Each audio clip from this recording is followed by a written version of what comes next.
Gurdjieff था यूनान में एक अद्भुत आदमी। कुछ वर्षों पहले उसकी मृत्यु हुई। वो एक छोटा सा प्रयोग अपने साधकों को कराता था। उस प्रयोग का नाम था स्टॉप एक्सरसाइज। एक छोटा सा प्रयोग वो अपने साधकों से कहता था, रुक जाओ। हम यहां बैठे हैं, गुरजीएफ अगर अपना प्रयोग कराता तो वो ये कहता था कि जब मैं कहूं स्टॉप, रुक जाओ, तो जो जहां जैसा है वैसा ही रुक जाए। अगर बोलने के लिए मुंह खोला है तो फिर बंद मत करना, मुंह खुला ही रह जाए। अगर चलने के लिए पैर उठाया तो फिर हिलाना मत, पैर वहीं रह जाए, चाहे गिरो चाहे मरो।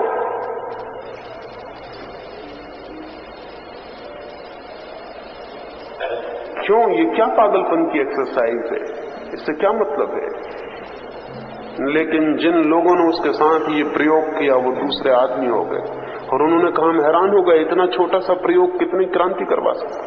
क्योंकि बहुत बल चाहिए इस बात में। आप अपने को धोखा देने की कोशिश करेंगे कि कोई देख तो रहा नहीं, पैर इतना ऊंचा बहुत तकलीफ दे रहा, थोड़ा नीचे करके रख लो। और अगर नीचे करके रख लिया तो किसी और का नुकसान नहीं किया। वो जो चक्र आपके भीतर जिसको विकसित करने के लिए वो एक्सरसाइज थी, वो बेमानी चला गया। लेकिन अगर आपने हिम्मत की और आप खड़े रह गए वैसे ही जैसे आप थे, आंख खुली थी तो आंख खुली रह गई, अब पलक झपेगी नहीं। हाथ ऊपर उठा था तो ऊपर रह गया, मुंह खुला था तो मुंह खुला रह गया, एक पैर ऊपर उठा था एक पैर ऊपर उठा रह गया, कमर झुकी थी तो झुकी रह गई। बहुत तकलीफ हो गई लेकिन अब हिलना भी नहीं है। और इस प्रक्रिया में जो खड़ा रह जाएगा वो अपने को आज्ञा दे रहा है, वो अपने संकल्प को बल दे रहा है। एक बार वो तिफलिस में ठहरा हुआ था गुरजीएफ, रूस के एक छोटे गांव में, अपने 30 मित्रों को लेकर उनको साधना के लिए ले गया था। और उसने कहा था कि 30 दिन निरंतर स्टॉप एक्सरसाइज के सिवाय कुछ भी नहीं करना है। जब भी मैं कहूं स्टॉप तब तुम रुक जाना, जो जहां हो। कोई स्नान करता हो तो वहीं ठहर जाए, कोई भोजन करता हो तो वहीं ठहर जाए, जो कर रहा हो बस वैसे ही ठहर जाना जैसे मूर्ति हो गए। पास ही उस तंबुओं के पास जहां वे ठहरे थे एक नहर बहती थी। नहर सूखी थी, कभी कभी उसमें पानी छोड़ा जाता था। सुबह का वक्त था, सारे 30 लोग आसपास घूमने निकले हुए थे। 3 आदमी उस नहर को पार कर रहे थे। सूखी नहर थी, पानी नहीं था। अचानक गुरजीएफ ने अंदर से चिल्लाया, स्टॉप। वो सारे लोग रुक गए, वो 3 लोग भी रुक गए। किसी ने पानी छोड़ दिया नहर का, पानी जोर से भागा हुआ आया। गुरजीएफ तंबू के भीतर बंद है। उन 3 आदमियों की कमर तक पानी भर गया, गले तक पानी भर गया। जब गले के ऊपर पानी बढ़ने लगा तो एक आदमी छलांग लगा के बाहर निकल गया। उसने कहा, उसे पता नहीं है, वो तो तंबू के भीतर बैठे हुए हैं और हमारी यहाँ जान जाने के करीब आ गई। वो बाहर निकल गया। उसे पता नहीं कि उसने एक मौका चूक गया, एक मौका, जबकि पूरा शरीर कह रहा था कि हट जाओ बाहर। तब सिर्फ संकल्प कह सकता था कि नहीं हटते हैं, जान दांव पर लगाते हैं लेकिन बदलेंगे नहीं।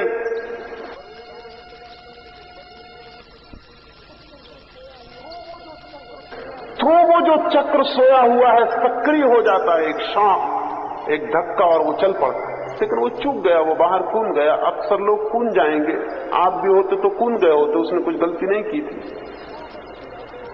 2 व्यक्ति रह गए। फिर इसके बाद मुंह तक पानी आ गया और जब नाक तक पानी आया तो दूसरे ने भी सोचा कि अब खतरा है। वो भी छलांग लगा के बाहर हो गए। लेकिन तीसरा आदमी खड़ा रहा। खतरा उसको भी दिखाई पड़ा, अंधा नहीं था। जान जाने की नौबत दिखाई पड़ी, मौत सामने आ गई, पानी सिर के ऊपर से निकल गया। लेकिन उसने कहा कि अब जो भी हो जाए, जो तय किया है तो तय किया है। गुरजीएफ भागा पागल की तरफ तंबू के भीतर से। वो नहर तो जान के छुड़वाई गई थी। कूदा पानी में, उस आदमी को बाहर निकाला।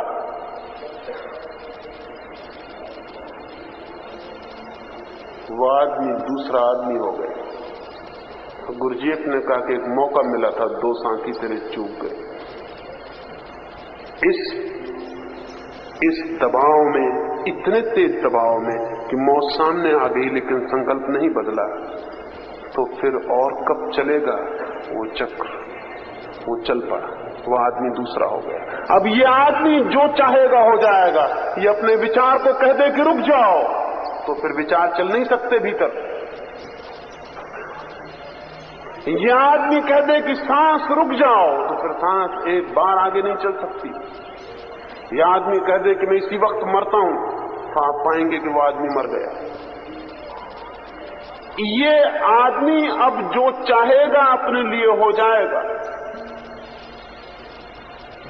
दक्षिण में एक बहुत बड़े संगीतज्ञ का जन्मदिन मनाया जाता था, कोई 300 वर्ष पहले की बात। बहुत बड़े बड़े मित्र थे उसके, बहुत बड़े बड़े शिष्य थे, बड़े राजा महाराजा थे। उन सब ने मिलकर उसका आयोजन किया था। उसकी 60वीं वर्षगांठ मनाई जाती थी। उसके हजारों शिष्य अपनी अपनी भेंटें लेकर आए थे। एक गरीब फकीर भी उसका शिष्य था, जो सड़कों पर तंबूरा बजा के भीख मांगता था। उसके पास तो कुछ भी नहीं था। आधी रात बीत गई, सारी भेंटें देकर लोग जा चुके, तब वो भिखारी द्वार पर आया और उसने द्वारपालों से कहा, मुझे भीतर जाने दें, अपने गुरु को मैं भी कुछ भेंट देना चाहता हूं। लेकिन उसके हाथ खाली थे, कपड़े फटे थे। उस द्वारपाल ने कहा, तुम्हारे पास कुछ दिखाई नहीं पड़ता? उसने कहा, मैं तो हूं। द्वारपाल ने कहा, कोई पागल है, जाने दो, चले जाओ, ठीक है। वो भीतर गया। सारे लोग विदा होने के करीब हैं। सारा भवन भेंट की चीजों से सजा है, करोड़ों रुपए की भेंट आई है।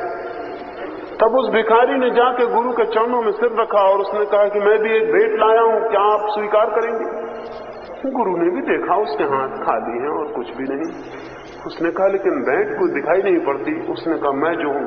वो हाथ जोड़ के खड़ा हुआ। उसने कहा कि परमात्मा, मेरे पास तो देने को कुछ नहीं, मेरी उम्र मेरे गुरु को मिल जाए। उसने ये कहा और उसकी सांस खत्म हो गई। वो वहीं मरा हुआ गिर पड़ा। ये आदमी में क्या रहा होगा? किसने कहा कि मेरी उम्र? कितनी बार आपने नहीं कहा है लोगों से कि मेरी उम्र आपको मिल जाए? वो नहीं मिलेगी। आप भी जानते हैं, दूसरा भी जानता है। लेकिन आज्ञा चक्र उपलब्ध हो जाए तो कभी भूल के ऐसी बात मत कहना किसी से। लोग कहते हैं कि संत पुरुष किसी के संबंध में कोई बुरी बात नहीं कहते। उसका कोई कारण ये नहीं है कि संत पुरुष बुरी बात नहीं कह सकते। बुरी बात कह सकते हैं, लेकिन कहना खतरनाक साबित हो सकता है।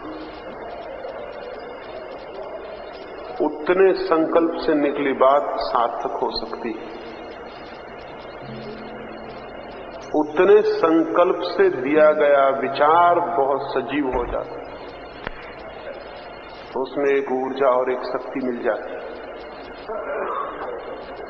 हम कहते हैं लोगों से कि मन शांत नहीं होता, बहुत बैठते हैं, बहुत ये करते हैं, मन तो अशांत रहता है, चंचल रहता है। रहेगा, क्योंकि आपको पता ही नहीं कि इसको कहा जा सकता है रुक जाओ और इसे रुकना पड़े।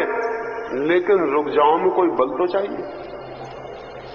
जीसस के बाबत मैंने सुना है, जीसस और उनके दो मित्र एक झील पर एक नाव में सवार हैं। जोर का तूफान आ गया और जीसस सो रहे हैं एक कोने में। उनके मित्रों ने आके हिलाते हैं कि नाव डूबने के करीब है, खतरा है, उठिए, और आप सो रहे हैं। जीसस कहते हैं कि मैं तो अभी थोड़ा सो लूं, रात भर का थका हूं, खतरा है तो तुम जूझो। लेकिन नाव डूबने के करीब होने लगी। अब डूबी, अब डूबी। वो मित्र फिर आए, उन्हें बड़ा क्रोध भी आया कि हम मर रहे हैं, डूब रहे हैं और यह आदमी सो रहा है। जाके जीसस को उठाया। जीसस ने कहा, जाओ और झील को कह दो कि शांत हो जाओ। उन्होंने कहा, पागल हो गए, झील किसी की मानती? जीसस ने कहा, अगर तुम्हारे भीतर की झील तुम्हारी मानती हो तो बाहर की झील भी मान सकती, लेकिन अपने भीतर की झील पर ही कोई भरोसा नहीं, कोई विश्वास नहीं, तो बाहर की झील से क्या कहेंगे? कहानी बड़ी मधुर है। तो जीसस झील के पास गए और कहा कि चुप हो जा, शांत हो जा। और कहानी कहती, झील शांत हो गई, वो तूफान खो गया।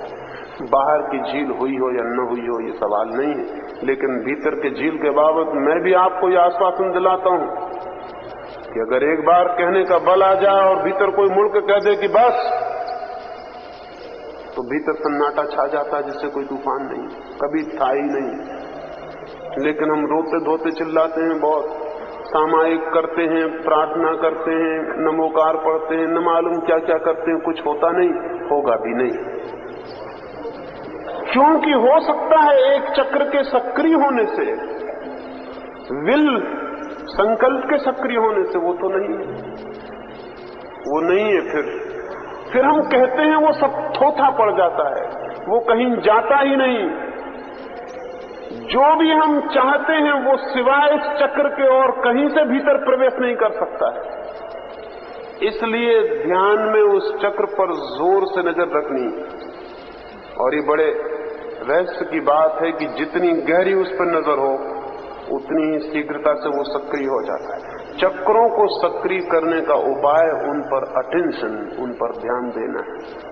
जिस चक्र पर ध्यान जाएगा वही चक्र सक्रिय हो जाएगा। इसका आपको शायद पता भी नहीं होगा कि अगर आप अपनी नाड़ी पर हाथ रख के गिनती करें तो जितनी गिनती निकलेगी, फिर दोबारा नाड़ी पर पूरा ध्यान दे के गिनती करें और आप पाएंगे कि नाड़ी की गति बढ़ गई। सिर्फ ध्यान देने से गति बढ़ जाएगी।